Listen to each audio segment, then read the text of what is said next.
Assalamualaikum warahmatullahi wabarakatuh. Kami akan mempresentasikan tentang blok mesin atau blok silinder. Blok silinder adalah komponen inti pada rangkaian mesin yang memiliki peran penting dalam menjaga atau menjadi penopang dari rumah untuk beberapa komponen mesin penting seperti kepala silinder, piston, dan power. Kita bisa melihat ada beberapa rangkaian silinder pada blok silinder, mulai dari 1 silinder, 3 silinder, 6 silinder, 8 silinder, sampai 12 silinder.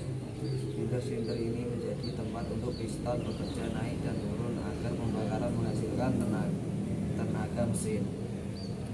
Di bagian kepala silinder terdapat gasket yang berperan sebagai perapat kepala silinder akan dibaut rapat dengan blok silinder, sedangkan bagian bawah yang menjadi dudukan poros engkol ditutup dengan olipan. Sementara itu, blok silinder bagian dapat telah terhubung dengan gear camshaft melalui gear poros engkol untuk menggerakkan camshaft yang dibutuhkan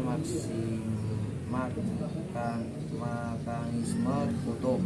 Untuk menghubungkannya ada beberapa cara, bisa secara langsung atau menggunakan timing kain atau timing belt.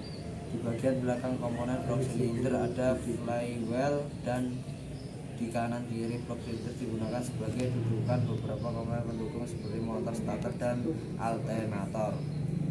Fungsi blok silinder, karena perannya yang penting tersebut, maka blok silinder juga dikatakan sebagai jantungnya mesin yang memiliki banyak fungsi.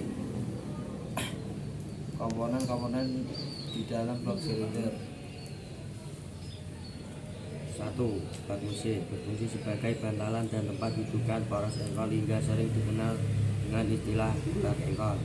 2. Pemasangan mesin berfungsi sebagai peredam getaran yang ditimbulkan oleh mesin mobil karena pada komponen ini terdapat karet.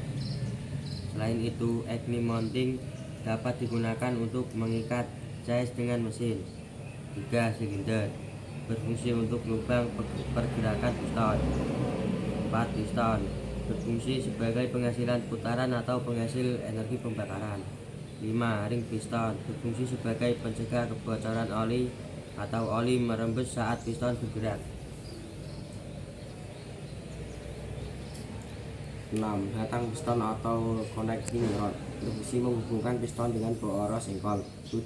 Jaket air berfungsi sebagai tempat khusus yang berada di dalam pendingin mesin guna menurunkan suhu panas pada mesin. 8. Rode gila berfungsi sebagai penyimpan energi putaran sehingga dapat mengontrol kecepatan energi putaran dari piston.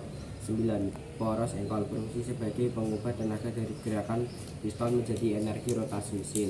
10. Water jacket merupakan selubung air yang terdapat pada sela-sela blok silinder. 11. Liner silinder ini merupakan komponen berbentuk tabung yang dimasukkan ke dalam blok silinder. 12. Oil pack merupakan saluran oli yang ada di dalam blok silinder. 12. Engine compartment holder adalah berbagai tempat untuk meletakkan komponen mesin. Cara kerja blok silinder mobil sebagai dudukan naik turunnya piston, sehingga lubang silinder harus selalu dalam kondisi halus dan licin. Setiap mobil terdiri dari beberapa komponen penting. Setiap komponen memiliki fungsi dan cara kerja masing-masing, namun tujuannya tetap sama, yaitu membuat komponen mobil dapat bekerja secara optimal sehingga kendaraan dapat bekerja dengan baik dan normal. Salah satu komponen vital pada mobil yaitu blok silinder. Sekian dari kami. Bila ada kekurangan, mohon maaf. Wassalamualaikum warahmatullahi wabarakatuh.